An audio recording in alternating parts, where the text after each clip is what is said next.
ಒಂದು ಕಾಲದಲ್ಲಿ ಎಲ್ಲೋ ಕೃಷಿಕರು ಭಾರಿ ಕಷ್ಟದಲ್ಲಿತ್ತು.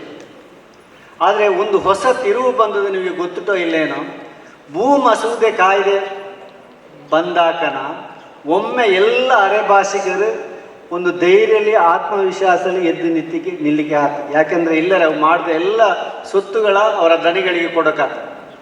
ಭೂ ಮಸೂದೆ ಕಾಯ್ದೆ ಬಂದ ಮೇಲೆ ಅವೇ ಭೂಮಿಗೆ ಒಡೆಯರಾದ ಒಂದು ಸಂತಸಲ್ಲಿ ಬಾಳುವ ಹಂಗೆ ಆಯ್ತು. ಆದರೆ ಯಾರಿಗೂ ಕೂಡ ಅಷ್ಟು ವಿದ್ಯಾಭ್ಯಾಸ ಇತ್ತಲೇ. ಆಗ 1976ರಲ್ಲಿ ನಮ್ಮ ಊರಲ್ಲಿ ಕೃಷಿ ಮಾಡಿಕೊಂಡಿದ್ದು ವ್ಯಾಪಾರ ಮಾಡಿಕೊಂಡಿದ್ದ ಸುಳ್ಯದ ಅಮರಶಿಲ್ಪಿ ಡಾಕ್ಟರ್ ಕುರುಂಜಿ ವೆಂಕಟರಮಣ ಗೌಡರು ಈ ಕಾಲೇಜಿನ ಸ್ಥಾಪನೆ ಮಾಡಿದ್ರು. ಬಹುಶಃ ಅಂದಿಂದ ಈ ಸುಳ್ಯದ ದಿಕ್ಕೇ ಬದಲಾಗ. ಯಾಕೆ ಅಂತ ಹೇಳಿದ್ರೆ, ಇನ್ಕ್ಲೂಡಿಂಗ್ ನಾ ಕೂಡ ಸೇರಿ ನಾವೆಲ್ಲ ಪುತ್ತೂರು ಮಂಗಳೂರಿಗೆ ಎಜುಕೇಷನ್ ಹೋಗೋಕ್ಕೆ ಸಾಧ್ಯನೇ ಇತ್ತಲೇ. ಅಂಥ ಕಾಲಲ್ಲಿ ಇಲ್ಲಿ ಒಂದು ಡಿಗ್ರಿ ಕಾಲೇಜಿನ ಪ್ರಾರಂಭ ಮಾಡಿ ಈ ಊರಿನ ಎಲ್ಲ ಮಕ್ಕಳಿಗೆ ಒಂದು ಉನ್ನತ ಶಿಕ್ಷಣ ಕೊಡೋಕು ಅಂತ ಮನಸ್ಸು ಮಾಡಿ ಅವರೆಲ್ಲ ಕಷ್ಟಗಳನ್ನು ನುಂಗಿಕೊಂಡು ತನ್ನ ಕೃಷಿನ ಆದಾಯನ ಅವರು ಒಟ್ಟಿಗೆ ಸೇರಿಸಿ ಈ ಕಾಲೇಜಿನ ಪ್ರಾರಂಭ ಮಾಡಿದ ಮೇಲೆ ಈ ಭಾಗದಲ್ಲಿ ಅನೇಕರು ವಿದ್ಯಾವಂತರಾದ ಅವರ ಮನೆಯಲ್ಲಿ ದೀಪ ಬೆಳಗಿದ್ದು, ಜ್ಯೋತಿ ಬೆಳಗಿದ್ದು. ಅದಕ್ಕೆ ಬೇಕಾಗಿ ಬಹುಶಃ ಈ ಭಾಗದ ಅರೆಭಾಷಿಕ ಜನಗಳಿಗೆ ಒಂದು ಶಿಕ್ಷಣ ಜ್ಯೋತಿನ ಕೊಟ್ಟಂಥ ಡಾಕ್ಟರ್ ಕುರುಂಜಿ ವೆಂಕಟರಮಗೌಡರ ಈಗ ಸ್ಥಾಪನೆ ಮಾಡಿದ ಈ ಕಾಲೇಜಲ್ಲಿ ಅರೆಭಾಷೆ ಅಕಾಡೆಮಿ ಒಂದು ಸೆಮಿನಾರ್ ಮಾಡೋಕ್ಕೂ ಅಂತ ನಾವು ನಿರ್ಧಾರ ಮಾಡಿದೆ. ಯಾಕೆಂದರೆ ಭಾಷೆ ಬೆಳೆಯೋಕ್ಕೂ ಭಾಷೆ ಉಳಿಯೋಕ್ಕೂ. ಮೂರನೇ ಘಟ್ಟ ಯಾವುದಂದರೆ ಅರೆಭಾಷೆ ಅಕಾಡೆಮಿ ಸ್ಥಾಪನೆ ಅದು 1911ರಲ್ಲಿ. ಯಾವುದೇ ವೇದಿಕೆಯಲ್ಲಿ ಯಾವುದೇ ಸಮಾರಂಭದಲ್ಲಿ ಒಬ್ಬನೂ ಕೂಡ ಅರೆಭಾಷೆ ಮಾತಾಡೋದು ಇಲ್ಲಿ ಆ ಕಾಲದಲ್ಲಿ. ಆದರೆ ಅರೆಭಾಷೆ ಅಕಾಡೆಮಿ ಸ್ಥಾಪನೆ ಆದ ಮೇಲೆ ಎಲ್ಲವೂ ಕೂಡ ಧೈರ್ಯದಲ್ಲಿ ಒಂದು ವೇದಿಕೆಯಲ್ಲಿ ನಿಂತು ಅರೆಭಾಷೆಯಲ್ಲಿ ಮಾತಾಡುವಂಥ ಧೈರ್ಯ ಬಾಗಿ. ಅದಕ್ಕೆ ಕಾರಣ ಅರೆಭಾಷೆ ಅಕಾಡೆಮಿನ ಸ್ಥಾಪನೆ. ನಮ್ಮವೇ ಆದಂಥ ಸಿ ಸದಾನಂದ ದೇವರಗುಂಡ ಇವು ಅರೆಭಾಷೆ ಸ್ಥಾಪನೆ ಮಾಡಿಕೆ ಅನೇಕ ಪ್ರಯತ್ನಗಳ ಪಟ್ಟಳು. ನಮ್ಮ ಹಿರಿಯರು ಕೂಡ ಅದಕ್ಕೆ ಪ್ರಯತ್ನ ಪಟ್ಟಳು. ಆ ಕಾರಣದಿಂದಾಗಿ ಅರೆಭಾಷೆ ಅಕಾಡೆಮಿ ಆಯಿತು. ಆ ನಿಟ್ಟಿನಲ್ಲಿ ಅರೆಭಾಷಿಕರಿಗೆ ಒಂದು ಧೈರ್ಯ, ಆತ್ಮವಿಶ್ವಾಸ ಮತ್ತೊಂದು ವೇದಿಕೆಯಲ್ಲಿ ನಿಂತು ಮಾತಾಡುವಂಥ ಒಂದು ಧೈರ್ಯ ಬಂದದೇ ಈ ಅರೆಭಾಷೆ ಅಕಾಡೆಮಿ ಸ್ಥಾಪನೆ ಆದ ಮೇಲೆ, ಮತ್ತು ನಮ್ಮ ಕುರುಂಜಿ ಎಜುಕೇಷನ್ ಇನ್ಸ್ಟಿಟ್ಯೂಷನ್ ಸ್ಟಾರ್ಟ್ ಮಾಡಿದ ಮೇಲೆ. ಅದಕ್ಕೆ ಬೇಕಾಗಿ ಅವು ಸ್ಥಾಪನೆ ಮಾಡಿದ ಕಾಲೇಜಿಗೆ 50 ವರ್ಷ ತುಂಬಿದ ಈ ಕ್ಷಣದಲ್ಲಿ ನಾವು ಈ ಒಂದು ಅರೆಭಾಷೆ ಅಕಾಡೆಮಿ ನಾವು ವಿಚಾರ ಸಂಕಿರಣ ಮಾಡ್ತಾವಳು. ಇದು ನಮಗೆ ಭಾರಿ ಸಂತೋಷ ಕೊಟ್ಟது.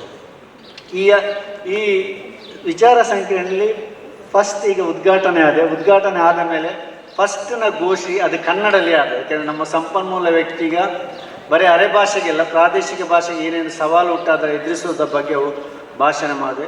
ನಂತರದ 2 ಸೆಷನ್ ನಡೆದಿದೆ. ಅದು 2 ಕೂಡ ಅರೆಭಾಷೆಯಲ್ಲಿ ನಡೆದಿದೆ. ಈ ಊರಿನ ಭಾಷೆಯಲ್ಲಿ ನಡೆಸೋಕ್ಕಂತ ನಮ್ಮ ಆಸೆ.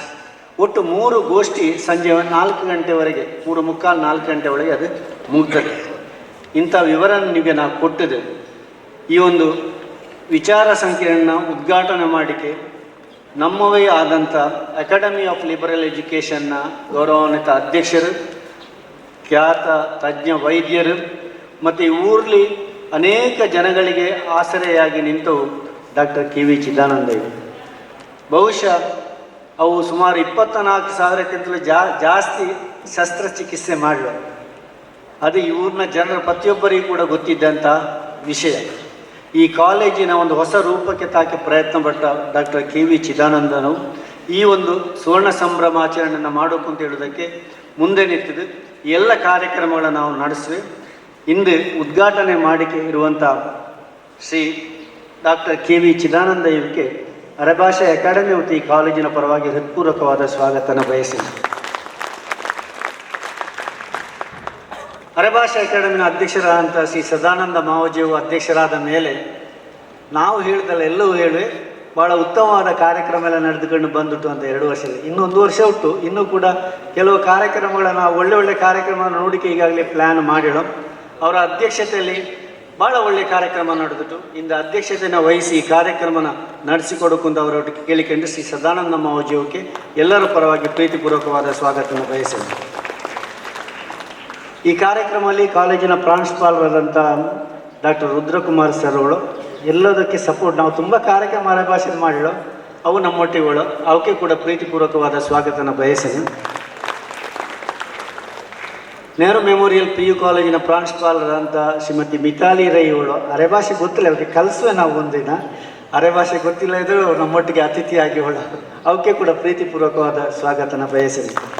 ಈ ಸಂಸ್ಥೆಯ ಹಿರಿಯ ವಿದ್ಯಾರ್ಥಿ ಸಂಘದ ಅಧ್ಯಕ್ಷರಾದಂಥ ಶ್ರೀ KT ವಿಶ್ವನಾಥ್ ಅವಳು, ಅವಕ್ಕೆ ಕೂಡ ಪ್ರೀತಿಪೂರ್ವಕವಾದ ಸ್ವಾಗತನ ಬಯಸಿದೆ. ಅರೆಭಾಷೆ ಅಕಾಡೆಮಿನ ಸದಸ್ಯರಾದಂಥ ಡಾಕ್ಟರ್ ಜ್ಞಾನೇಶ್ ಚಂದ್ರಾವತಿ ಬಡ್ಡಡ್ಕ, ಗೋಪಾಲ್ ಪೆರಾಜೆ, ಕುದುಪಜೆ ಪ್ರಕಾಶ್ ಇವಳು, ನೀಗೂ ಕೂಡ ಪ್ರೀತಿಪೂರ್ವಕವಾದ ಸ್ವಾಗತನ ಬಯಸಿದೆ. ನನಗೆ ಭಾಳ ಖುಷಿಯಾದ ಈ ಉದ್ಘಾಟನಾ ಸಮಾರಂಭ ಆಚರಣೆ ಬಹುತೇಕ ಎಲ್ಲ ನಮ್ಮ ವಿಚಾರ ಸಂಕಿರಣದಲ್ಲಿ ಮಾತಾಡುವಂಥ ಅತಿಥಿಗೆ ಬಂದಳು. Doctor KE Radhakrishna, doctor Chinnappagowda, doctor Purushottama Karangal, doctor Dhananjaya Kumble, ಆಮೇಲೆ ಡಾಕ್ಟರ್ ನರೇಂದ್ರ ರೈ ದೇರ್ಲ, ದೊಡ್ಡಣ್ಣ ಬರೆಮೇಲೆ, ಇವೆಲ್ಲ ಬಂದಳು. ಇವಕ್ಕೆಲ್ಲ ನಾನು ಪ್ರೀತಿಪೂರ್ವಕವಾದ ಸ್ವಾಗತನ ಬಯಸಿದೆ. ನಮ್ಮ ಕಾಲೇಜಿನ ನೀವು ವಿಶ್ರಾಂತ ಪ್ರಾಂಶುಪಾಲ ಅಂತ ಬಾಲಚಂದ್ರ ಗೌಡ್ರಳು, ನೀಗೂ ಕೂಡ ಸ್ವಾಗತನ ಬಯಸಿದೆ. ಕನ್ನಡ ಸಾಹಿತ್ಯ ಪರಿಷತ್ತಿನ ಕೋಶಾಧಿಕಾರಿ ದಯಾನಂದ ಆಳ್ವರುಗಳು, ಜವರೇಗೌಡ್ರುಗಳು, ನಮ್ಮ PT ಮಾಸ್ಟರ್ಗಳು ನಮಗೆಲ್ಲ ಮಾರ್ಗದರ್ಶನ ನೀಡಿದವು. ಆಮೇಲೆ ಕಿರ್ಲಾಯದವಳು, ಎಲ್ಲವಕ್ಕೆ ಕೂಡ ನಾವು ಪ್ರೀತಿಪೂರ್ವಕವಾದ ಸ್ವಾಗತನ ಬಯಸಿ, ಇಡೀ ದಿನ ಈ ನಡೆಯುವಂಥ ಈ ಕಾರ್ಯಕ್ರಮ ಒಂದು ಅರೆಭಾಷೆಗೆ ಹೊಸ ದಿಕ್ಕು ಕೊಡೋಕ್ಕೊಂದು ನಮ್ಮ ಯೋಚನೆ. ಮತ್ತು ಈ ಒಂದು ವಿಚಾರ ಸಂಕಿರಣದಲ್ಲಿ ಬರುವಂಥ ಎಲ್ಲ ಪ್ರಬಂಧಗಳ ಒಟ್ಟಿಗೆ ಸೇರಿಸಿ ಒಂದು ಪುಸ್ತಕ ಪ್ರಕಟಣೆ ಕೂಡ ನಾವು ಮಾಡುವೆ. ಅದು ನಮ್ಮ ಉದ್ದೇಶ ಅಂತ ನಾನು ನಿಮ್ಮೊಟ್ಟಿಗೆ ಹೇಳಿಕೊಂಡು ಬಂದಿರೋ ಎಲ್ಲ ಅತಿಥಿಗಳಿಗೆ, ವಿಶೇಷವಾಗಿ ನಮ್ಮ ವಿದ್ಯಾರ್ಥಿಗ ಭಾಳ ಶಿಸ್ತಲಿ ಈಗ ಹೇಗೆ ಕುದ್ದಳೋಣ ಹಾಗೆ ಸಂಜೆವರೆಗಿನ ಹೀಗೆ ಕುದ್ದಬೇಕು ಅಂತ ಕೇಳಿಕೊಂಡು ಅವರಿಗೆ ನಾನು ಪ್ರೀತಿಪೂರ್ವಕವಾದ ಸ್ವಾಗತನ ಬಯಸಿದೆ. ಕರ್ನಾಟಕ ಅರೆಭಾಷೆ ಅಕಾಡೆಮಿ 5 ಕಾಲೇಜಲ್ಲಿ ಕರ್ನಾಟಕ ಅರೆಭಾಷೆ ಸಾಹಿತ್ಯ ಮತ್ತು ಸಂಸ್ಕೃತಿ ಸಂಘ ಅಂತ ಸ್ಥಾಪನೆ ಮಾಡಿದ್ದು. First aid college Kodialbail, Shivarama Karanth ಪ್ರಥಮ ದರ್ಜೆ ಕಾಲೇಜ್ ಬೆಳ್ಳಾರೆ, KSS ಪದವಿ ಪೂರ್ವ college Subrahmanya, KSS first aid college Subrahmanya, ಮತ್ತು Nehru memorial college PU college Aranthodu. ಇಷ್ಟು ಕಡೆಯಲ್ಲಿ ನಾವು ಅರೆಭಾಷೆ ಸಾಹಿತ್ಯ ಸಂಘಗಳ ಸ್ಥಾಪನೆ ಮಾಡೋದು. ಮತ್ತು ಈ ಕಾಲೇಜಿನ ನೆಹರು ಮೆಮೋರಿಯಲ್ ಕಾಲೇಜಿನಲ್ಲಿ ಕೂಡ ಒಂದು ಸಂಘ ಉಂಟು. ಅವರು ಎಲ್ಲ ಆ ವಿದ್ಯಾರ್ಥಿಗೆ ಎಲ್ಲ ಶಾಲೆಗಳಿಂದಲೂ 20 ಜನ ಇಲ್ಲಿಗೆ ಬಂದವೆ. ಬಹುಶಃ ನಾವು ನಮ್ಮ ಉದ್ದೇಶ ಇಷ್ಟೇ, ಮುಂದಿನ ಜನಾಂಗಕ್ಕೆ ನಮ್ಮ ಭಾಷೆನ ಉಳಿಸಿಕೆ ಬೆಳೆಸಿಕೆ ಒಂದು ಪ್ರಾಮಾಣಿಕವಾದ ಪ್ರಯತ್ನ ಮಾಡಿಳು ಅಂತ ಕೇಳಿಕೊಂಡು, ಬಹುಶಃ ಬಂದಿರುವ ಎಲ್ಲ ಅತಿಥಿಗಳಿಗೆ ನಾನು ಮತ್ತೊಮ್ಮೆ ಸ್ವಾಗತನ ಬಯಸ್ಕೊಂಡು ನನ್ನ ಪ್ರಾಸ್ತಾವಿಕ ಮತ್ತು ಸ್ವಾಗತ ಭಾಷಣ ನಿಲ್ಲಿಸಿನಿ. ಎಲ್ಲೋಕೆ ಧನ್ಯವಾದ. ಹಚ್ಚಬೇಕು ಮಾನವ ಪ್ರೀತಿಯಿಂದ ಪ್ರೀತಿ ಹಂಚಲು, ಮನಸ್ಸಿನಿಂದ ಮನಸ್ಸನ್ನು ಬೆಳಗಬೇಕು ಮಾನವ ಪ್ರೀತಿಯಿಂದ ಪ್ರೀತಿ ಹಂಚಲು. ಭೇದವಿಲ್ಲ ಬೆಂಕಿಗೆ, ದ್ವೇಷವಿಲ್ಲ ಬೆಳಕಿಗೆ, ನೀ ತಿಳಿಯೋ ದೀಪದಿಂದ ದೀಪವ ಹಚ್ಚಬೇಕು ಮಾನವ ಪ್ರೀತಿಯಿಂದ ಪ್ರೀತಿ ಹಂಚಲು. ಕನ್ನಡ ಅಭಿವೃದ್ಧಿ ಪ್ರಾಧಿಕಾರದ ಅಧ್ಯಕ್ಷರು ಪುರುಷೋತ್ತಮ ಬಿಳಿಮಲೆಯು ನಮ್ಮ ಕಾಲೇಜಿನ ಅವರ ವೃತ್ತಿ ಜೀವನ ಪ್ರಾರಂಭ ಮಾಡಿದ ದಿನ ಅಂತೇಳಿ ಹೇಳಕ್ಕೆ, ಅವರ ಕೈ ಕೆಳಗಿರುವಂಥ ಎಲ್ಲ ಸಂಸ್ಕೃತಿಗ ಎಲ್ಲ ಹಲವಾರು ಭಾಷಾ ಅಕಾಡೆಮಿಗೆಲ್ಲ ಈಗ ಪ್ರಾರಂಭ ಆಗುತ್ತೆ ಸುಮಾರು. ಅದರ ಎಲ್ಲ ವಿದ್ವಾಂಸರ್ಗ ಸಾಹಿತಿಗ ಅದರ ಬಗ್ಗೆ ತಿಳಿದವೆಲ್ಲ ಇಲ್ಲಿ ನಮ್ಮ ಈ ಒಂದು ಕಾರ್ಯಕ್ರಮದಲ್ಲಿ ಹಾಜರುಳ. ಹಾಗೆ ಕಾರ್ಯಕ್ರಮ ನಮ್ಮ ಈ ಸಂಸ್ಕೃತಿನ ಬಗ್ಗೆ ಮಾಡುವಂತಹ ಭಾಷಾ ವಿಚಾರ ಸಂಕಿರಣ ಇತ್ತು, ಅರೆಭಾಷಾ ವಿಚಾರ ಸಂಕಿರಣ, ಅರೆಭಾಷೆ ಸಂಸ್ಕೃತಿ ವಿಚಾರ ಸಂಕಿರಣ, ಹೀಗೆ ಹಲವಾರು ವಿಷಯಗಳ ಬಗ್ಗೆ ಭಾಳಷ್ಟು ಮಂದಿ ವಿದ್ವಾಂಸರ್ಗ ಇಲ್ಲಿ ಈ ಒಂದು ಭಾಷಾ ವಿಚಾರ ಸಂಕಿರಣದ ಅಧ್ಯಕ್ಷತೆ ಡಾಕ್ಟರ್ K ಚಿನ್ನಪ್ಪಗೌಡರು ಹಾಗೂ ಅದರ ಸಂಪನ್ಮೂಲ ವ್ಯಕ್ತಿಯಾಗಿ ಧನಂಜಯ ಕುಂಬ್ಳೆವು ಹಾಗೂ ಸಂಪನ್ಮೂಲ ಇನ್ನೊಬ್ಬ ಡಾಕ್ಟರ್ ನರೇಂದ್ರ ರೈ ದೇರ್ಲವು ಮಾಡಿಕೊಳ್ಳೋ ಈ ಎಲ್ಲ ವಿಷಯಗಳ ತಿಳ್ಕೊಂಬಕ್ಕೆ ಬೇಕಾಗಿ ಭಾಳಷ್ಟು ಮಂದಿ ನಮ್ಮ ಈಗದ ಯುವತಿಯರಲ್ಲಿ ತುಂಬ ಜನ ಭಾಳ ಮುಖ್ಯವಾಗಿ ಇದು ಬೇಕಾದ ಈಗದ ಯುವಕ ಯುವತಿಯರಿಗೆ. ಈಗದ ಭಾಷೆಯಲ್ಲಿ ಹೇಳಿದ್ರೆ ಇವರೆಲ್ಲ ಜೆನ್ಜಿ ಅಂತೇಳಿ ಹೇಳುವೆ. 1997 ನಂತರ ಎಲ್ಲ ಹುಟ್ಟಿದವರೆಲ್ಲ ಈ ಒಂದು ಸಂಸ್ಕೃತಿಗೆ ಸೇರಿಸಕ್ಕಾಗದೆ ಅಂತೇಳಿ ಹೇಳಕ್ಕಾಗದೆ. ಯಾಕೆಂದರೆ ನಮ್ಮ ದೇಶದಲ್ಲಿರುವಂತಹ ಹಲವಾರು ಭಾಷೆಗಳಲ್ಲಿ, ನಮ್ಮ ರಾಜ್ಯದಲ್ಲಿ ಹಾಗೂ ನಮ್ಮ ಜಿಲ್ಲೆಯಲ್ಲಿ ಇರುವಂತಹ ಹಲವಾರು ಭಾಷೆಗಳಲ್ಲಿ ಅದು ನಶಿಸಿ ಹೋಗುವ ಅಂತ ಆಕೆ ಆಗದು ಇಂಥ ಒಂದು ಭಾಷೆಯಲ್ಲಿ ಉಂಟು. ಅದರ ನಾವು ಯಾವ ರೀತಿಯಲ್ಲಿ ಅಭಿವೃದ್ಧಿ ಪಡಿಸಕ್ಕಂದೇಳಿ ಈ ಒಂದು ವಿಚಾರಗೋಷ್ಠಿಗಳಲ್ಲಿ ಮಾಡಿಕೊಂಡ್ರೆ ಮಾತ್ರ ಇಂಥ ಒಂದು ಭಾಷೆ ಇತ್ತು ಅಂತೇಳಿ ಹೇಳೋದು. ಈಗ ನಾವು ಬೆಂಗಳೂರು ಮೈಸೂರಲ್ಲೆಲ್ಲ ಹೋದರೆ ಕೆಲವು ಜನ ಹೇಳುದುಂಟು ಮಾತಾಡಿದ ಕೂಡಲೇ, ನೀವು ದಕ್ಷಿಣ ಕನ್ನಡದವರ ಅಂದೇಳಿ ಅವರೇ ಕೇಳುದು ಒಂಥರ ನಮ್ಮ ಭಾಷೆಯಲ್ಲಿ ಕೇಳಲಿಕ್ಕೆ ಹೊರಟಾಗೆ. ಅಂದರೆ ದಕ್ಷಿಣ ಕನ್ನಡದ ಮಾತನಾಡುವ ಕನ್ನಡ ಭಾಷೆ ಅದರ ಸ್ವಲ್ಪ ವ್ಯತ್ಯಾಸ ಉಂಟು. ಬರೀ ಭಾಷೆಯಲ್ಲಿ ಮಾತಾಡೋದ್ರಲ್ಲೇ ಅವು ನೀವು ಎಲ್ಲಿ ನಾವು ಗೊತ್ತು ಮಾಡುವಷ್ಟು ಅರ್ಥ ಮಾಡಿಕೊಳ್ಳಿಕ್ಕೆ ಆಗ್ತಾ ಉಂಟು. ಈಗ ಇಲ್ಲಿ ಸಹ ನಾವು ಅರೆ ಭಾಷೆ ಎಲ್ಲ ಮಾತಾಡ, ಆದರೆ ಪ್ರತಿಯೊಂದು ಭಾಗಕ್ಕೆ ಒಂದೊಂದು ನಮ್ಮನೆ ಒಂದೊಂದು ಅಕ್ಷರಗಳ ಅದರ ಪ್ರೊನೌನ್ಸಿಯೇಷನ್ ಇದೆಲ್ಲ ವ್ಯತ್ಯಾಸ ಉಂಟು ತುಂಬ. ಈಗ ಸುಳ್ಳಿಯಲ್ಲಿ ಮಾತಾಡೋದು, ಗುತ್ತಿಗಾರ ಸೈಡ್ಲಿ ಮಾತಾಡೋದು, ಕೊಡಗಲ್ಲಿ ಮಾತಾಡೋದು. ಕೊಡಗು ನೋವು ಮಾತಾಡಿದ ಕೂಡಲೇ ಹೇಳಕ್ಕೆ ನೀವು ಕೊಡಗು ನೋವು ಅಂತೇಳಿ ಅರೆ ಭಾಷೆ. ಗುತ್ತಿಗಾರ ಮಾತಾಡಿದ ಕೂಡಲೇ ಹೇಳಕ್ಕೆ ನೀವು ಗುತ್ತಿಗಾರ ನೋವು ಅಂತೇಳಿ. ಅದೇ ರೀತಿ ಸುಳ್ಳಿಯಲ್ಲಿ, ಅದೇ ರೀತಿ ಉಳಿದವೆಲ್ಲವೂ ಮಾತಾಡಿದಾನ ಈ ಭಾಷೆನ ಬಗ್ಗೆ ನಮಗೆ ಅರ್ಥ ಇದೆ. ಈಗ ನನಗೆ ಮೇಯ್ನಾಗಿ ಭಾಷೆ ನನಗೆ ಮುಖ್ಯ ಯಾಕೆ ಅಂತಂದರೆ, ನಾವು ವೈದ್ಯಕೀಯ ವೃತ್ತಿ ಮಾಡಿಕೊಂಡು ಎಲ್ಲ ಭಾಷೆ ನಾವು ಗೊತ್ತಿರೋದು. ಒಂದು ಪೇಷಂಟ್ ಬಂದರೆ ಅವರ ಭಾಷೆಯಲ್ಲಿ ಮಾತಾಡಿದ ಕೂಡಲೇ ಅವಕ್ಕಿರುವಂಥ ಒಂದು ಸಂತೋಷ ಅದರಷ್ಟು ದೊಡ್ಡ ಸಂತೋಷ ಯಾರಿಗಿಲ್ಲ. ನಾವು ಅವರ ಭಾಷೆಯಲ್ಲೇ ಮಾತಾಡಿ ಅವರ ತೊಂದರೆಗಳನ್ನು ನಾವು ತಿಳ್ಕೊಂಡ ಕೂಡಲೇ ಅವಕ್ಕೆ ಒಂದು ನಮ್ಮ ಮೇಲೆ ನಂಬಿಕೆ ಬಂದಿದೆ. ಮತ್ತು ನಾವು ಏನು ವಿಷಯ ಕೇಳಿದ್ರೂ ಅವು ಎಲ್ಲ ವಿಷಯಗಳನ್ನ ನಮಗೆ ಕರೆಕ್ಟಾಗಿ ಕೂಲಂಕುಷವಾಗಿ ನಮಗೆ ಹೇಳಿಕೊಂಡು ಬಂದ. ಅದೇ ರೀತಿ ಸಾಧಾರಣ ಈ ಪೆರಾಜೆ, ಆಲೆಟ್ಟಿ ಅಲ್ಲೆಲ್ಲ ಬೇರೆ ಬೇರೆ ಜಾತಿಗಳು ಪ್ರತಿಯೊಬ್ಬನು ಮಾತಾಡೋದು ಅರೆ ಭಾಷೆ ಬಿಟ್ಟರೆ ಕನ್ನಡದಲ್ಲಿ ಮಾತಾಡಿದ್ರೆ ಒಟ್ಟಿಗಿದ್ದವಳು ಕನ್ನಡ ಬಾದ್ಲೆ ಅಂತೇಳಿ. ಮತ್ತೆ ಯಾವ ಭಾಷೆ ಬಂದದೆ ಕೇಳೋದು, ಅರೆ ಭಾಷೆ ಆದ್ರೆ ಬಂದದೆ ಅಂತೇಳಿ. ಮತ್ತೆ ನಾವು ಅರೆ ಭಾಷೆ, ಈಗ ಮುಸ್ಲಿಮ್ಸ್ ಪೆರಾಜೆ ಸೈಡಿಂದ ಬಂದರೆ ಅವಕ್ಕೆ ಅರೆ ಭಾಷೆಯಲ್ಲಿ ಮಾತಾಡ್ರೆ ಏನು ಅರ್ಥ ಅಲ್ಲೇ, ಕನ್ನಡದಲ್ಲಿ ಇಲ್ಲೇ ಅರೆ ಭಾಷೆ ಮಾತಾಡ್ರೆ ಅರ್ಥ ಅದೆ, ಕನ್ನಡದಲ್ಲಿ ಮಾತಾಡ್ರೆ ಅರ್ಥ ಅದೆ, ಇಲ್ಲಾರ ಅವರ ಭಾಷೆಯಲ್ಲಿ ಮಾತಾಡೋದು. ಬ್ಯಾರಿ ಮಲಯಾಳಂ ಏನುಂಟು ಅದರಲ್ಲಿ ಮಾತಾಡ್ರೆ ಅರ್ಥ ಆಗ್ತಿತ್ತು. ಅದೇ ರೀತಿ ಆಲೆಟ್ಟಿಲಿ ಅಲ್ಲಿ ಮರಾಠೀಸ್ ಜಾಸ್ತಿ, ಪ್ರತಿಯೊಬ್ಬನು ಮಾತಾಡ್ರೆ ಮರಾಠಿ, ಇಲ್ಲದ್ರೆ ಅರೆ ಕನ್ನಡ. ಇಲ್ಲಿಗೆ ಜ್ಞಾನೇಶ್ ಅವರ ಶಾಲೆಗೆ ಹೋಗಿದ್ದೆ, ಇಲ್ಲಿ ಬಡ್ಡಾಡ್ಕರ್. ಅಲ್ಲಿ ಸೆಕೆಂಡ್ ಲ್ಯಾಂಗ್ವೇಜೇ ಅರೆ ಕನ್ನಡ, ಶಾಲೆ ಮಕ್ಕಳದ್ದು ಸೆಕೆಂಡ್ ಲ್ಯಾಂಗ್ವೇಜ್ ಅರೆ ಕನ್ನಡ. ಈಗ ನಮ್ಮ ರಾಧಾಕೃಷ್ಣ ಅವಳು ಎಲ್ಲ ಆ ಏರಿಯಾದು ಅವು ಅರೆ ಭಾಷೆ ಮಾತಾಡಿದಾರ ನೋಡ್ರಿ, ಯಾರಿಗಾದ್ರೂ ಬೇರೆ ಅರೆ ಭಾಷೆ ಗೌಡ್ರುಗಳಿಗೆ ನಾಚಿಕೆ ಹಾಕು, ಅಷ್ಟು ಲಾಯಕನ ಅರೆ ಭಾಷೆ ನಾವು ಮಾತಾಡ್ರೆ. ಅರೆ ಭಾಷೆಯಲ್ಲಿ ಮರ್ತು ಹೋದಂಥ ಕೆಲವು ಪದಗಳೆಲ್ಲ ಅವರ ಬಾಯಿಂದ ಹೊರಗೆ ಬಂದಿದೆ, ಅಷ್ಟು ಲಾಯಕಲಿ ಅವು ಅರೆ ಭಾಷೆ ಮಾತಾಡ್ರೆ. ಅದೇ ರೀತಿ ಪ್ರತಿಯೊಂದು ಭಾಷೆಯಲ್ಲಿ ಸಹ ಅದಕ್ಕೆ ಅದರದ್ದೇ ಆದಂಥ ಒಂದು ವೈಭವ ಉಂಟು. ಈಗ ಅರೆ ಭಾಷೆಯಲ್ಲಿ ಹೇಳುವಂಥದ್ದು, ಅರೆ ಭಾಷೆ ಅಕಾಡೆಮಿ ಮಾಡಿದ ಮೇಲೆ ಬಹುಶಃ ಇದಕ್ಕೆ ಹೆಚ್ಚಿನ ಒಂದು ಪ್ರಾತಿನಿಧ್ಯತೆ ಬಂದುಂಟು.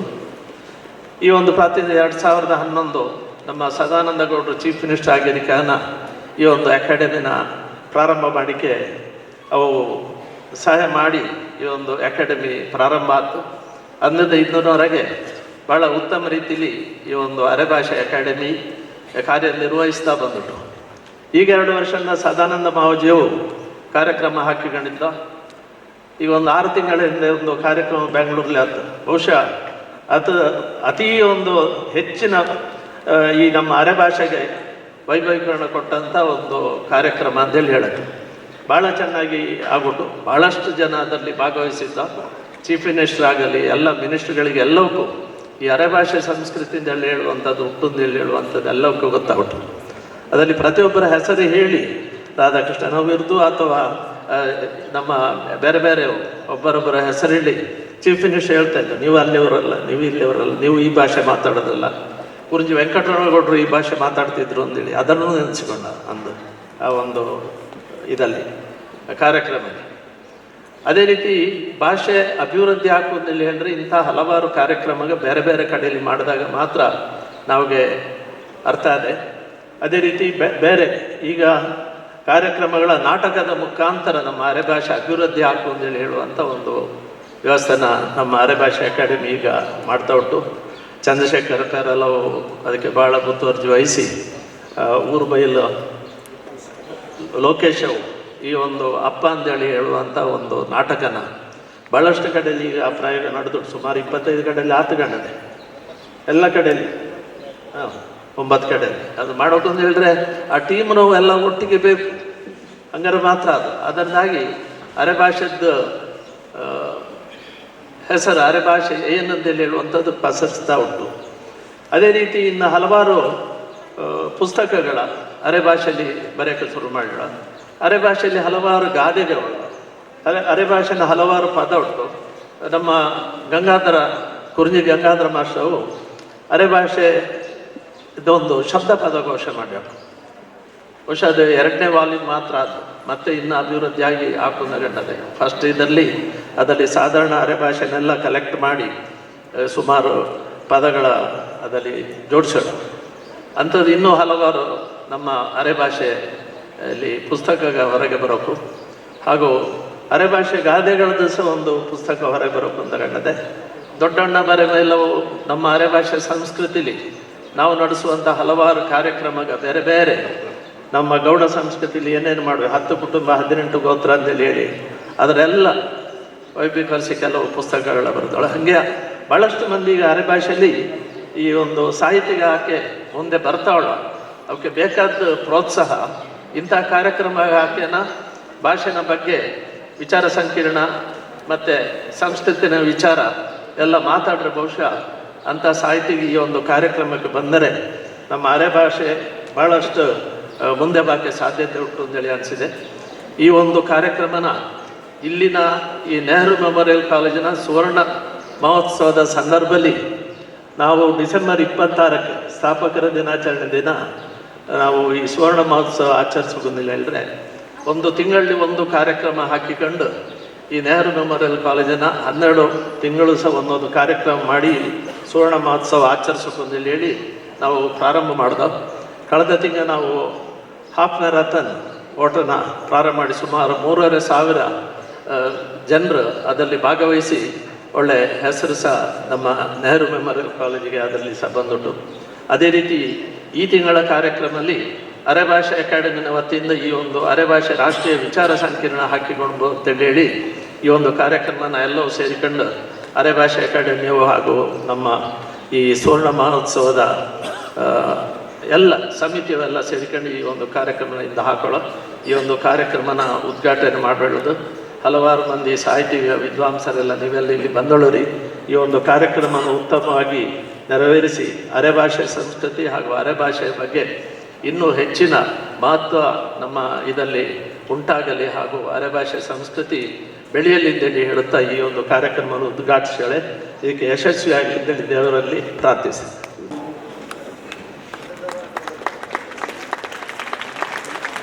ಈ ಒಂದು ಕಾರ್ಯಕ್ರಮದ ಸದಾ ನೆನಪಿಗಾಗಿ ಈ ಒಂದು ಗೌರವಾರ್ಪಣೆ ಸದನಿಯೋಗೆ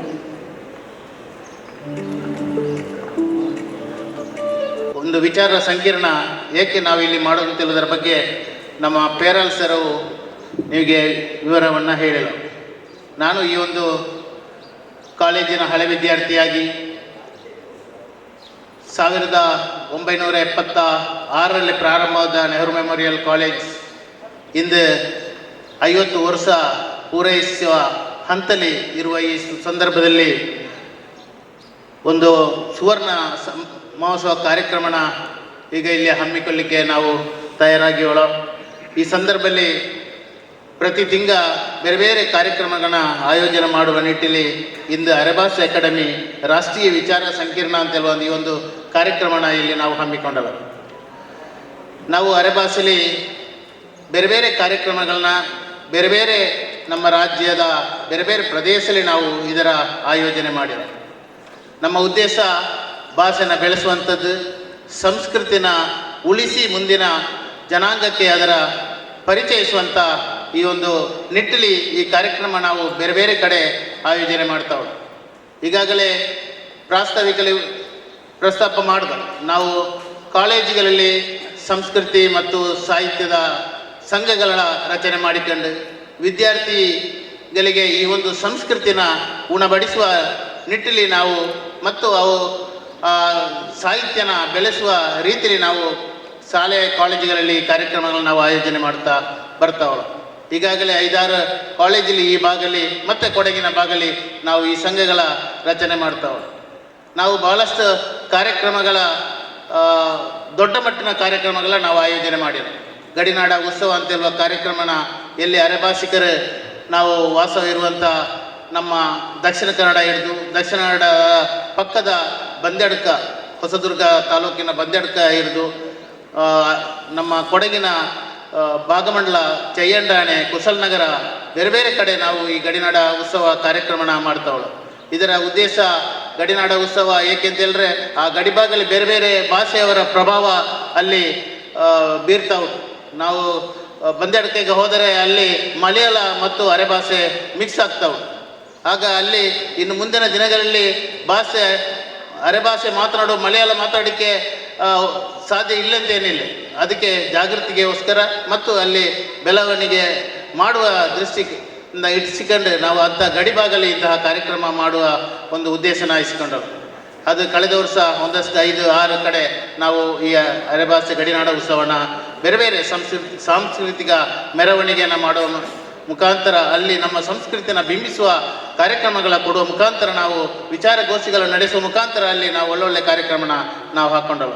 ಈ ವರ್ಷ ವಿಭಿನ್ನವಾಗಿ ನಾವು ಗ್ರಾಮೋತ್ಸವ ಎಲ್ಲಿ ನಮ್ಮ ಗ್ರಾಮಲ್ಲಿ ಅರೆಭಾಷಿಗರು ವಿರಳವಳ ಮತ್ತು ಅಲ್ಲಿ ನಮ್ಮ ಅರೆಭಾಷೆನ ಬೆಳೆಸುವ ದೃಷ್ಟಿಯಿಂದ ನಾವು ಬಡ್ಡಡ್ಕ ಹಿಡಿದು ಈಗ 8ನೇ ತಾರೀಕಿಗೆ ಮಾರ್ಚ್ 8ಕ್ಕೆ ನಾವು ಇಲ್ಲಿ ಮಡಪಾಡಿಲಿ ನಾವು ಈ ಒಂದು ಗ್ರಾಮೋತ್ಸವನ ನಾವು ಆಚರಣೆ ಮಾಡ್ತಾವಳು. ಅಲ್ಲಿ ನಮ್ಮ ಅರೆಭಾಷಿಕರ ಮೂಲ ಕಸಬು ಅಥವಾ ನಮ್ಮ ದಿನನಿತ್ಯದ ಉತ್ಪನ್ನಗ ನಮ್ಮ ಬಟ್ಟೆ ಹೆಣೆಯೋದಾಗಿರ್ದು, ಮಡಪಾಳೆ ಮಾಡುವುದಾಗಿರ್ದು, ಬೇರೆ ಬೇರೆ ಕೂಜಲು ಮೆಡೆಯೋದಾಗಿರ್ದು ಇಂತಹ ಪ್ರಾತ್ಯಕ್ಷತೆಗಳನ್ನ ಅಳವಡಿಸಿಕೊಂಡು ನಾವು ಇಂತಹ ಗ್ರಾಮೋತ್ಸವದಲ್ಲಿ ಇದರ ಈಗಿನ ಯುವ ಪೀಳಿಗೆಗೆ ಅದರ ಪರಿಚಯ ಮಾಡಿಸುವ ಉದ್ದೇಶದಿಂದ ಈ ಕಾರ್ಯಕ್ರಮಗಳ ನಾವು ಮಾಡ್ತಾವೆ. ಅದೇ ರೀತಿ ನಾವು ಈ ಕಳೆದ ವರ್ಷ 2022-23 ಗೌರವ ಪ್ರಶಸ್ತಿ ಕಾರ್ಯಕ್ರಮ, ಅದರ ಜೊತೆಗೆ ಪರಿಕರಗಳ ವಿತರಣೆ, ಒಂದಷ್ಟು ಪುಸ್ತಕಗಳ ಬಿಡುಗಡೆ ಕಾರ್ಯಕ್ರಮನ ನಾವು ಮಡಿಕೇರಿಯಲ್ಲಿ ಆಯೋಜನೆ ಮಾಡಿರೋ. ಅದರ ಒಂದು ಮುಖ್ಯ ಭಾಷಣಕಾರರಾಗಿ ಇಂದು ನಮ್ಮ ಇಲ್ಲಿ ಸಂಪನ್ಮೂಲ ವ್ಯಕ್ತಿ ಆಗಿರ್ತಕ್ಕಂಥವು ಬಂದಿದ್ದವು. ನಾವು ಭಾಳ ಲಾಯ್ಕೆಯಾಗಿ ಅವು ಅರೆಭಾಷಿಕರೆಲ್ಲ ಇದ್ದರೂ ಸಹ ಭಾಳ ಲಾಯ್ಕೆಯಲ್ಲಿ ಅವು ಅರೆಭಾಷೆನ ಮಾತನಾಡುವ ಮುಖಾಂತರ ನಮಗೆ ಒಳ್ಳೆಯ ರೀತಿಯಲ್ಲಿ ಕಾರ್ಯಕ್ರಮಗಳನ್ನ ನಡೆಸಿಕೊಟ್ಟಲ್ಲ. ಅದೇ ರೀತಿ ನಾವು ಗೌರವ ಪ್ರಶಸ್ತಿ ಕೊಡಕನ ಬೇರೆ ಬೇರೆ ರೀತಿಯಲ್ಲಿ ಅವು ಸಮಾಜಕ್ಕೆ ಅರೆಭಾಷೆ ಸಮಾಜಕ್ಕೆ ಮತ್ತು ಸಮಾಜಕ್ಕೆ ನೀಡತಕ್ಕಂಥ ಒಂದು ಸೇವೆನ ಗುರುತಿಸಿಕೊಂಡು ಅವಕ್ಕೆ ನಾವು ಈ ಒಂದು ಗೌರವ ಪ್ರಶಸ್ತಿನ ನಾವು ಮಾಡ್ತಾವಲ್ಲ. ಈ ವರ್ಷದ 2025 ಗೌರವ ಪ್ರಶಸ್ತಿನ ನಾವು ಮಂಗಳೂರಲ್ಲಿ ನಾವು ಮಾರ್ಚ್ 14ನೇ ತಾರೀಕು ಶನಿವಾರ ಆ ಕಾರ್ಯಕ್ರಮನ ನಾವು ಈಗಾಗಲೇ ಜೋಡಿಸ್ತಾವಲ್ಲ. ಅಲ್ಲಿಗೆ ಗಣ್ಯ ಅತಿಥಿಗಳ ಕರೆಸಿಕೊಂಡು ನಮ್ಮ ಕೊಡಗು ಮತ್ತು ದಕ್ಷಿಣ ಕನ್ನಡ ಈ ಭಾಗದ ಮತ್ತು ಬೆಂಗಳೂರು ಭಾಗದ ಒಂದು ಗೌರವ ಪ್ರಶಸ್ತಿಯನ್ನು ಅವಕ್ಕೆ ಕೊಡುವ ಮುಖಾಂತರ ಅಲ್ಲಿ ಒಂದು ದೊಡ್ಡ ಮಟ್ಟಿನ ಕಾರ್ಯಕ್ರಮ ಅರೆಭಾಷಿಕರ ಒಂದು ಸಂಗಮ ಹಾಕುವಂತೆಲ್ವ ದೃಷ್ಟಿಯಿಂದ ಒಂದು ಜಿಲ್ಲಾ ಕೇಂದ್ರದಲ್ಲಿ ನಾವು ಆ ಕಾರ್ಯಕ್ರಮನ ಮಾಡ್ತಾವೆ. ಈಗಾಗಲೇ ಡಾಕ್ಟರ್ ಚಿದಾನಂದ ಅವರು ಉಲ್ಲೇಖ ಮಾಡಿದ ಕಳೆದ ಬಾರಿನ ಅಕಾಡೆಮಿ ಪ್ರಶಸ್ತಿ ಪ್ರದಾನ ಕಾರ್ಯಕ್ರಮ ನಾವು ಬೆಂಗಳೂರಿನ ರಾಜಧಾನಿಯಲ್ಲಿ ನಾವು ಮಾಡಿದ್ವಿ. ಅಲ್ಲಿಗೆ ನಮ್ಮ ಈಗಿನ ಮುಖ್ಯಮಂತ್ರಿ ಆಗಿರ್ತಕ್ಕಂಥ ಸಿದ್ದರಾಮಯ್ಯ ನಾವು, ಉಪಮುಖ್ಯಮಂತ್ರಿ ಆಗಿರ್ತಕ್ಕಂಥ DK ಶಿವಕುಮಾರ್ ರಾವು, ಸ್ಪೀಕರ್ ಆಗಿರ್ತಕ್ಕಂಥ ಖಾದರ್ ರಾವ್ ಉಪಸ್ಥಿತರಿದ್ದು ಬೇರೆ ಬೇರೆ ಗಣ್ಯರ ಉಪಸ್ಥಿತಿಯಲ್ಲಿ ಒಂದು 2-3 ಜನಕ್ಕೆ ನಾವು ಗೌರವ ಪ್ರಶಸ್ತಿ ಪ್ರದಾನ ಮಾಡಿದೆವು. ಈ ಸುಳ್ಯದ ನಮ್ಮ KRG ಸಹ ಅದಕ್ಕೆ ಭಾಜನರಾಗಲ್ಲ. ಈ ನಿಟ್ಟಿನಲ್ಲಿ ನಾವು ಅರೆಭಾಷೆನ ಬೆಳೆಸುವ ಒಂದು ದೃಷ್ಟಿಕೋನ ಇಸ್ಕೊಂಡು ನಾವು ಬೇರೆ ಬೇರೆ ಕಾರ್ಯಕ್ರಮಗಳನ್ನ ನಮ್ಮ ರಾಜ್ಯದ ಬೇರೆ ಬೇರೆ ಕಡೆ ನಾವು ಮಾಡ್ತಾವಳು. ನಮ್ಮ ಒಟ್ಟಿಗೆ ಇನ್ನೂ ಮುಂದಿನ ಯೋಜನೆ ಭಾಳಷ್ಟು ನಮ್ಮ ಭಾಷೆ ನಮ್ಮ ರಾಜ್ಯದಿಂದ ಹೊರಗೆ ಹೋಗಿ ಅಲ್ಲಿ ಸಹ ನಾವು ಕಾರ್ಯಕ್ರಮ ಮಾಡುವ ಮುಖಾಂತರ ಅಲ್ಲಿ ಸಹ ನಾವು ಭಾಷೆನ ಬೆಳೆಸುವ ಮತ್ತು ಅಲ್ಲಿಯ ನಮ್ಮ ಭಾಷೆ ಮಾತನಾಡುವ ಜನಗಳಿಗೆ ಪ್ರೋತ್ಸಾಹ ಮಾಡುವ ದೃಷ್ಟಿಯಿಂದ ನಾವು ಅಲ್ಲಿ ಸಹ ಕಾರ್ಯಕ್ರಮ ಮಾಡಿಕೆ ನಾವು ಉದ್ದೇಶವನ್ನು ಇರಿಸಿಕೊಂಡಲ್ಲ. ನಾವು ಹೇಳೋದು ಇಷ್ಟೇ, ಈಗ ಸಂಸ್ಕೃತಿನ ಬೆಳೆಸುವವು ನಮ್ಮ ಈಗಿನ ಯುವ ಜನತೆ. ನಮ್ಮ ಅರೆಭಾಷಿಕರ ಸಂಸ್ಕೃತಿ ಬಹಳಷ್ಟು ಉಂಟು. ಆ ಸಂಸ್ಕೃತಿನ ಯುವ ಜನತೆ ಅಂದರೆ ಯುವ ಜನಾಂಗ ಈಗ ಏನು ನೀವು ಇಲ್ಲಿ ಉಪಸ್ಥಿತರಿದ್ದೀರಿ, ನಿಮ್ಮ ಜವಾಬ್ದಾರಿ ಉಂಟು ಅದರ ಬೆಳೆಸುವಂಥದ್ದು. ನಮ್ಮದು ಅಕಾಡೆಮಿ ಏನಿದ್ರು ನಿಮಗೆ ನಮ್ಮ ಸಹಕಾರ, ಎಲ್ಲ ರೀತಿಯ ಸಹಕಾರ ನೀಡುವ ಮುಖಾಂತರ ಈ ಕಾರ್ಯಕ್ರಮ ಅತ್ಯಂತ ಯಶಸ್ವಿಯಾಗಿ ಇಲ್ಲಿ ರಾಜ್ಯದಾದ್ಯಂತ ನಾವು ಮಾಡ್ತಾ ಇರುವಂಥದ್ದು. ಅದೇ ರೀತಿ ನಾವು ಇಲ್ಲಿ ಇಂದು ಬೇರೆ ಬೇರೆ ವಿಷಯಗಳ ಬಗ್ಗೆ ವಿಚಾರಗೋಷ್ಠಿನ ನಾವು ಇಲ್ಲಿ ಜೋಡಣೆ ಮಾಡಿಕೊಂಡಲ್ಲ. ಈ ವಿಚಾರಗೋಷ್ಠಿಲಿ ನೀವೆಲ್ಲ ಭಾಗವಹಿಸಿ ಏನು ನಮ್ಮ ಸಂಪನ್ಮೂಲ ವ್ಯಕ್ತಿಗ ಏನು ವಿಚಾರಗಳ ನಿಮಗೆ ಮಂಡನೆ ಮಾಡು ಅದರ ಎಲ್ಲ ಸದುಪಯೋಗ ಪಡಿಸಿಕೊಂಡು ಈ ಕಾರ್ಯಕ್ರಮ ಇಂದು ಬೆಳಗ್ಗೆಯಿಂದ ಸಂಜೆವರೆಗೆ ಅತ್ಯಂತ ಯಶಸ್ವಿಯಾಗಿ ನಡೆಯುವಂತ ತಮ್ಮಲ್ಲಿ ವಿನಂತಿನ ಮಾಡಿಕೊಂಡು ನಾನು ಹೆಚ್ಚಿಗೆ ಮಾತನಾಡಿಕೆ ಹೋಗ್ತಾ ಇಲ್ಲ. ನಮ್ಮ ಮುಂದಿನ ಸಂಪನ್ಮೂಲ ವ್ಯಕ್ತಿಗಳಿಂದ ನೀವು ಅವರ ವಿಷಯನ ನೀವು ಸಂಗ್ರಹ ಮಾಡಿ ನಮ್ಮ ಮುಂದಿನ ಜೀವನದಲ್ಲಿ ಅದರ ಅಳವಡಿಸಿಕೊಳ್ಳಬೇಕು ಅಂತ ನಾ ಈ ಸಂದರ್ಭದಲ್ಲಿ ಹೇಳಿಕೊಂಡು ನಾನು ಹೆಚ್ಚಿಗೆ ಮಾತನಾಡಲಿಕ್ಕೆ ಹೋಗದೆ ಎಲ್ಲ ಕಾರ್ಯಕ್ರಮದಲ್ಲಿ ಉಪಸ್ಥಿತರಿರುವಂಥ ಮಾಡಿಕೊಂಡು ವೇದಿಕೆಯಲ್ಲಿ ಉಪಸ್ಥಿತರಿರ್ತಕ್ಕಂಥ ಎಲ್ಲ ಅತಿಥಿಗಳಿಗೆ ವಂದಿಸಿ ನಿಮಗೂ ವಂದಿಸಿ ನನ್ನ ಮಾತಿನಿಂದ ವಿರಮಿಸ್ತವಳೆ. ಧನ್ಯವಾದ. ಅರೆಭಾಷೆ ಅಕಾಡೆಮಿನ ಅಧ್ಯಕ್ಷರಾದ ಸದಾನಂದ ಮಾವೋಜಿ ಆರ್ಕಿಟೆಕ್ಟ್ ಅಕ್ಷಯ್ ಕೇಸೇವ್ಕೆ ಪುಷ್ಪ ನೀಡಿ ಶಾಲು ಹಾಕಿ ಸ್ಮರಣಿಕೆ ನೀಡಿ ಗೌರವಿಸಿಕೊತ ಕೇಳಿಕೊಳ್ತಾವಳೆ. ಅರೆಭಾಷೆ ಅಕಾಡೆಮಿ ವತಿಯಿಂದ ವಿಚಾರ ಸಂಕಿರಣವನ್ನು ಏರ್ಪಡಿಸಬೇಕು ಅನ್ನುವಂಥದ್ದು ನಮಗೆ ಮೊದಲಿಗೆ ಬಂದದ್ದು ಸುವರ್ಣ ಮಹೋತ್ಸವದ ಹೊಸ್ತಿಲಲ್ಲಿರುವ ನಾವು ನಮ್ಮ ಈ ಭಾಗದ ಜನರು ಅತಿ ಹೆಚ್ಚಿನವರು ಅರೆಭಾಷೆಯನ್ನು ಮಾತನಾಡುವಂಥವರು. ಆಗಾಗಲೇ ನಮ್ಮ ಸಂಚಾಲಕರು ಹೇಳಿದಾಗೆ ಇದೊಂದು ರಾಜಭಾಷೆ ಅಂತೇಳಿ ಹೇಳ್ತಾರೆ ಅಂತೇಳಿ, ಹಾಗೆ ಇದು ರಾಜಭಾಷೆ ಆದ ಕಾರಣ ನಮ್ಮಲ್ಲಿ ಯಾಕೆ ಈ ರೀತಿಯಾದಂಥ ಒಂದು ಸಂಕಿರಣವನ್ನು ಮಾಡಬಾರ್ದು, ವಿಚಾರ ಸಂಕಿರಣ ಅಂಥೇಳಿ ಕೇಳಿಕೊಂಡು ಅರೆಭಾಷೆ ಅಕಾಡೆಮಿಯ ಅಧ್ಯಕ್ಷರು ನಮ್ಮ ಕಾಲೇಜಿನ ಹಿರಿಯ ವಿದ್ಯಾರ್ಥಿ ಅವರು ಈ ಒಂದು ಅಧ್ಯಕ್ಷ ಸ್ಥಾನ ಇರುವಾಗ ನಾವ್ಯಾಕೆ ಅದನ್ನು ಬಳಸ್ಕೊಳ್ಬಾರ್ದು ಅಂತೇಳಿ ಕಳೆದ 2 ವರ್ಷದ ಹಿಂದೆ ಅವರು ಆದ ತಕ್ಷಣ ಸರ್ ನಮಗೆ ಹೆಚ್ಚಿನ ಕಾರ್ಯಕ್ರಮಗಳನ್ನು ನೀವು ಕೊಡಲೇಬೇಕು ಅಂತೇಳಿ ಕೇಳ್ಕೊಂಡಾಗ ಖಂಡಿತ ನಾವು ಕೊಡ್ತೇವೆ, 3 ವರ್ಷ ನಮ್ಮ ಅವಧಿ ಇರ್ತದೆ, ಆ ಅವಧಿಯಲ್ಲಿ ಹೆಚ್ಚಿನ ಕಾರ್ಯಕ್ರಮಗಳನ್ನು ನಿಮ್ಮ ಕಾಲೇಜಿಗೆ ಕೊಡ್ತೇವೆ ಅಂತೇಳಿ 2 ವರ್ಷಗಳಿಂದ ಸತತವಾಗಿ ನಾವು ಬೇರೆ ಬೇರೆ ರೀತಿಯಾದಂಥ ಕಾರ್ಯಕ್ರಮಗಳನ್ನು ಮಾಡ್ಕೊಂಡು ಬಂದಿದ್ದೇವೆ. ಹಾಗಾಗಿ ಇವತ್ತು ಇಂಥ ಒಂದು ದೊಡ್ಡ ಕಾರ್ಯಕ್ರಮ ಆಗಲಿಕ್ಕೆ ಸಾಧ್ಯ ಆಯಿತು. ಹಾಗೆ ಈ ಒಂದು ವಿಚಾರ ಸಂಕಿರಣದ ಉದ್ಘಾಟನೆಯನ್ನು ಮಾಡಿರುವಂಥ ನಮ್ಮ academy of liberal education registered studio ಇದರ ಅಧ್ಯಕ್ಷರು ಆಗಿರುವಂಥ doctor K V Chidananda sir ಅವರಿಗೆ ನಾನು ಹೃತ್ಪೂರ್ವಕವಾದ ಧನ್ಯವಾದಗಳನ್ನು ಸಲ್ಲಿಸ್ತೇನೆ. ಹಾಗೂ ಈ ಕಾರ್ಯಕ್ರಮದ ಸಭಾಧ್ಯಕ್ಷತೆಯನ್ನು ವಹಿಸಿರುವಂಥ ಅರೆಭಾಷೆ ಅಕಾಡೆಮಿಯ ಅಧ್ಯಕ್ಷರಾದಂಥ ಶ್ರೀ ಸದಾನಂದ ಮಾವಜಿಯವರು ನಮ್ಮೊಂದಿಗಿದ್ದಾರೆ. ಸರ್ ತಮಗೂ ಕೂಡ ನಾನು ಹೃತ್ಪೂರ್ವಕವಾದಂಥ ವಂದನೆಗಳನ್ನು ಸಲ್ಲಿಸ್ತೇನೆ.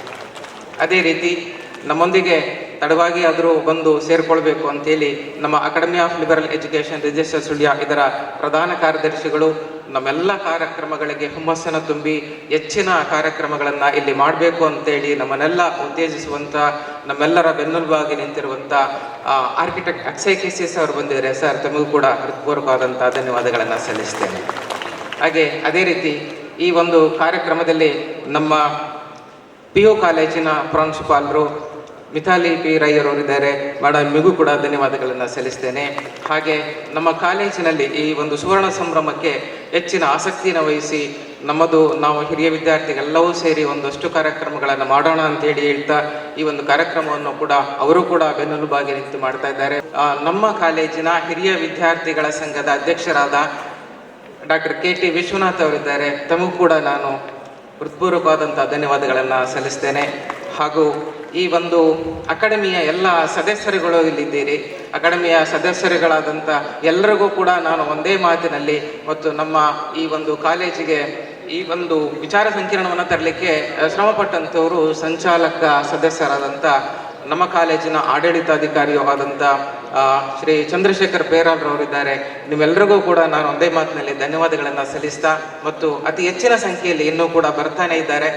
ಎಲ್ಲರೂ ಕೂಡ ಬಂದು ಈ ಒಂದು ಅರೆಭಾಷೆಯ ಕಾರ್ಯಕ್ರಮಗಳನ್ನು ತುಂಬ ಚೆನ್ನಾಗಿ ನಡೆಸ್ಕೊಡ್ಲಿಕ್ಕೆ ನಿಮ್ಮ ಅನುವು ಮತ್ತು ನಿಮ್ಮ ಎಲ್ಲರ ಸಹಕಾರ ನಮಗೆ ಬೇಕಿದೆ ಅಂತೇಳಿ ಹೇಳ್ತಾ ನನ್ನ ಮಾತನ್ನು ಮುಗಿಸ್ತೇನೆ. ಧನ್ಯವಾದಗಳು.